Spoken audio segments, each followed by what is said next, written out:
Welcome to Bandit's Keep. I'm Daniel. In this video, we're going to talk about how to keep your players kind of interested in the campaign and going on the quests without railroading them.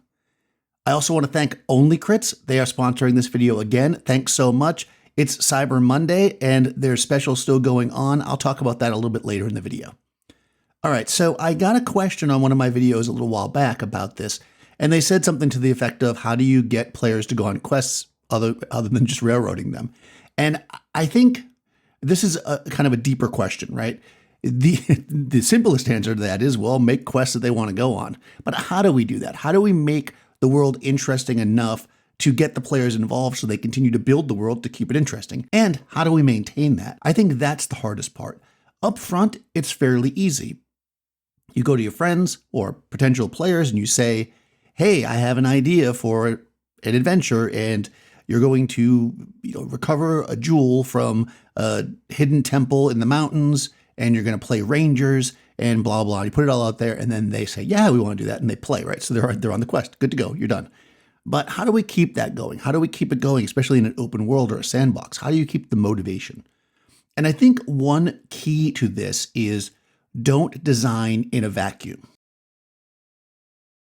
What I'm simply saying is, don't just make a random quest because you have an idea. And again, this happens to me all the time. I'll be reading a novel or a short story. I'll watch a movie or an old cartoon. I'll read a comic book, and I'll say, oh, that's a really cool quest where they went and got the sword from the inside of the volcano. But if I just sit down and put a sword inside volcano quest in the middle of my campaign, and it has no connection to anything else, none of the players have been looking for a sword, there's no volcanoes around, they're in the middle of other things, the chance they're just going to drop everything because this sounds awesome is low. So we can't just create a quest because it sounds cool and expect they're going to follow it. I mean, they might. That'll work. If you're the type of person that's patient, we'll say, you can create whatever quests you want and kind of have them on the sidelines. I'll sometimes do that. I'll rough out an idea, and I just won't put like levels of monsters in there, if you will. So like I might be writing the adventure when the party is on 3rd level, but they might not get there till 10th level. So I don't say how many goblins are guarding the gate, right? If they're at 3rd level, it might be 12, right? If they're at 10th level, it might be 100. So I'm not going to put that there. And I can, but the idea of the quest is there. I know that I have the volcano, I know I have the sword, and can we make this work in the campaign? If the players lock into a few things, like in my current campaign, they are trying to stop the bringing forth of these old gods because they think it's going to be a bad thing, which it will be. And, they're coming to a point where they may have succeeded. And when that happens, right, there's this like high, right? They enjoy their victory. But then sometimes there's this like, okay, but now do we want to go save the lost sheep from the farmer, right? We just saved the world, right? And that's why a lot of times campaigns end after a big finish. And I've talked about this before, not making your every bad guy, trying to end the world. Of course, this one ended up being that kind of thing. But there's other things out there, and sometimes the players will forget that they had other ideas. They'll forget things that have happened along the way. So one good way to do this, in my opinion, is to every once in a while reinvigorate and just I keep a list, and when they start bringing something up, as much as I don't want to like break into their role play and stuff, if they start talking about certain things, I will pull up my list and they'll be like, yeah, we were over on that island, we met those people. I will interrupt them, but I'll add to the conversation and I'll say, right, and remember this guy had this rumor, this guy did this guy did this. I'll fill in some of the things that they might not have remembered, kind of keep it fresh in their mind. And some of those things may not exist anymore, and I'm not going to tell them which ones, because obviously if they didn't follow them at the time, then that's on them. But again, I will be a little bit of a memory for them, because I think players do get singularly focused, which is great when you can get them that way. But that sometimes other things fall to the side. So introducing new rumors is another way to do it. Always having NPCs that are constantly interesting enough that the players want to interact with them, with maybe some little side thing the players don't want to take right away, is great. Just make sure that there's times and periods where you can refresh them. So again, they may have heard this rumor before. Let's say they had heard about, in my case, the ceremonies going on. They chose that. They didn't choose the treasure that was on this other island. Well, since we're getting close to the end of this one, it wouldn't hurt for me to drop more clues about that treasure, just to remind them, hey, remember this treasure over there, to see if they go for it. One other thing you can do here is you can remember a single bad guy, we'll call them, doesn't just create one problem, right? So you can have lots of rumors and things happening and points of interest and people asking the player characters for help that all lead back to a single source. For instance, if you've watched the channel of The Dungeon Minister, their initial campaign, kind of spoilers, but they talk about it pretty early on, starts off when a dragon moves in, and this dragon moves in pretty far away from where the base camp of the player characters, who I believe are on first level at the time, are. And what happens is events are unfolding. The dragons are pushing these creatures this way, which pushes those creatures that way, which makes this happen here. And because of that, there's lots of little things going on. And all these little things add up to, well, it's the dragon, but they don't know that at first. They just know, oh, goblins are now coming over here where they haven't come before. This over here is happening. So this is the kind of thing we can do. If you have a thieves guild, like in my long-running 5e campaign, which finished, because somebody asked for that. I'm not running it now. It was ran for a long time. There was a conspiracy where basically they were trying to capture all the magic in the world. So a little by little, high-level magic users were going missing, and the party heard about it. In fact, they were sent on one case to handle one particular thing. It was actually a mystery, so it ties back into my last video. And the person that would have been able to cast some of the spells that they would have needed was missing. And this was an early hint. And then they would go different places. That person was missing. And then eventually people they knew started going missing, and they realized that it was funny because they were leveling up too. At one point, they went from being low-level adventurers to some of the most powerful magic users in the realm, because all these people were being taken away one at a time. So it did finally lead to a final confrontation with a bad guy. But all of the individual adventures in between weren't necessarily that, right? So if I want to send people against that one bad guy, I can have them doing lots of things so that whichever interests your party is what they'll go after, right? Maybe they're more concerned with one thing than another. And let's talk about that. But first, I want to, again, thank Only Crits for sponsoring this video. They've sponsored a bunch of videos before. I know you know the site. Check it out, Only Crits. I'll put a link in the description below. Right now, it is Black Friday, Cyber Monday period. Cyber Monday, obviously, today. And they've been releasing a free adventure each day. So there should be a bunch of them up there now if you haven't grabbed them yet. There's a great sale going on in their mystery. If you haven't watched my mystery video, go back and watch it. On their mystery box, where you get different dice each month. If you want to do it as a subscription, you can do it once, twice, a million times if you want. And they've right now that's 40% off, but for your first box, you get an additional 35% off, which makes it 61%. And I didn't do that math. They told me. Also, there's just sales on stuff in general on the site. So check it out. Today is Cyber Monday, so take advantage while you can. I'll put a link in the description below. Sometimes the best way to handle quests, if you will, or grand concepts is to target a single player or player character with an idea.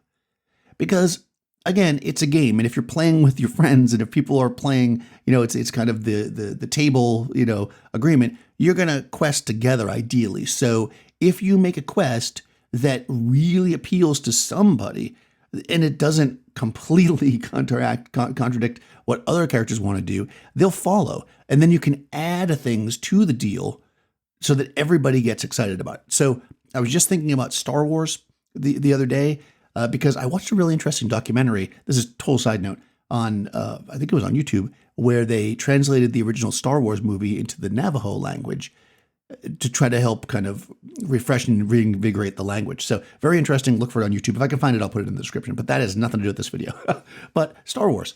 So Luke, right, is, or Obi-Wan as it would be, is asked to help, right? He's brought in. It's his quest, right? But he needs help. He gets Luke involved. Luke's involved because Luke's interested in getting off the planet and the Jedi. And of course, then Luke really becomes involved because, of course, spoilers for Star Wars, his family gets killed, right? So Obi-Wan's involved because it's a quest. It's princess. She wants to save him. Luke gets involved because of the family. Han Solo gets involved because of the money. But in the end, they all stick together because, in the end, they realize it's a major threat that they all need to fight. If early on you had gone to Han Solo and been like, hey, the princess needs help and she's not going to give you any money, right? He would be like, I don't care, right? And Luke might have been like, that problem's too big for me. I can't do anything. But because they were each brought in for their own reason, they became part of the singular quest. So sometimes it just takes one person to get the ball rolling. It's hard to create a rumor or a quest that appeals to every single character in the same way because you're going to have different player types in your group. So maybe money for the thief character, magic for the wizard, and maybe glory for your cavalier, right? Maybe save the forest for the druid. It depends on what kind of classes you have, what the players have been playing their characters as. Think of how, again, this quest can benefit them individually, but all together they work together to, overcome a single obstacle. Okay, going all the way back to the beginning in the vacuum thing, as you are running through the campaign, watch the progress of the player characters.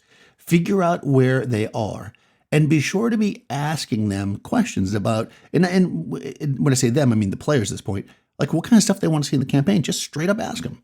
Maybe they want to fight a dragon in your Dungeons & Dragons campaign. Maybe they want to control an army. Maybe they want the best magic item. Maybe they want to explore a new area. Maybe, right? It depends on what they want to do. And what you can do is, as you're building your adventures, you can insert some of these items into it. So for instance, let's say that you got motivated because you picked up some kind of source book or something on dwarven strongholds. So you have this idea of this ancient dwarven stronghold, and you sit around and you build this beautiful map, and you place all this stuff and this history, and you have this whole thing. But if the players don't care about dwarven strongholds, why do they want to go there? You know what? Your players had mentioned they wanted to fight a dragon. Well, you know what dwarves traditionally in D&D and dragons have in common? Gold, right? So maybe a dragon, see, I'm totally taking the Hobbit here. I go back to the Hobbit a lot. The dragon has run the dwarves out of this old stronghold and taken their treasure. Now there's a dragon in there. So now you get to use your beautiful dwarven stronghold that you wanted to develop and all this history of the dwarves, and they get to fight the dragon they wanted to fight. Maybe too, if it's something smaller than that, it could be something they want to do is on the way to a bigger thing. Like they really want to, let's say again, slay a dragon. Maybe there's rumors of a special lance that could kill the dragons. And these dragon lances, that'd be a good idea for an adventure. Maybe these dragon lances are found in a certain place and they need to quest for them. And that's where you can put some of the other things that you want to showcase. You're not railroading your players by creating awesome places and NPCs and monsters for them to fight. You're railroading them when you don't give them a choice and they have to do something a certain way. Nobody is going to complain about an awesome dwarven city to explore as they're looking to fight this dragon they're seeking out. They're not going to go, this is a railroad. I just want the dragon to be standing on an open field so I can charge them. I mean, maybe they would, but I don't think most players are going to think that, right? You incorporate the stuff that you want to create, the stuff that you love to create, the stuff that you're making for your world into things that the player characters want to do already. They want to explore. They want to gain glory. They want magic. They want treasure. Just stick those things together and they will do it. And I'm going to wrap up by just kind of restating what I just said, in that make sure that everything that you put in the campaign is fun, exciting, whatever, but then people are also rewarded for it. So if you have, like, let's say in the case of my group, they really took on this quest. They wanted to stop these rituals. I'm playing OD&D. It's treasure for XP. They didn't go to the treasure map to level up. They wanted to stop this thing in the world. You've got to find ways to reward the player characters for doing stuff. If you send them off on quests and it's not rewarding, they won't do them. Rewarding generally is going to come in the form of leveling up, magic items, influence in the world. It depends on your campaign. But make sure the players are getting rewarded, and make sure they're getting rewarded often so that keeps them motivated to keep going. Don't keep dangling the stick in front of them, because then they'll just be like, it's not worth it. Let them have little bits of it, pieces of it, find things, get more powerful, gain stuff while they're still doing the things that they want to do. All right, one more time, I'm going to thank Only Crits. Thank you so much for supporting the channel. You've been a great sponsor in the past and this weekend. Check out their site. Again, 40% off currently on the mystery box, but your first one, additional 35% off. Just use the code mysterybox35 and you will be good to go. I would say Salem Bandits Keep sent you, but you probably won't talk to anybody if you just type stuff into the... You could just say that to your computer as you enter it in. Just say it. Just say it out loud and then let me know that you said it. Anyways, check out the description below. I'll put links to all this good stuff. Also, down there, you're going to find a link to my Discord server. If you haven't signed up already, jump on over there. Lots of great people over on Discord. And finally, a link to my Patreon if you want to go on over there. I'll talk to you soon.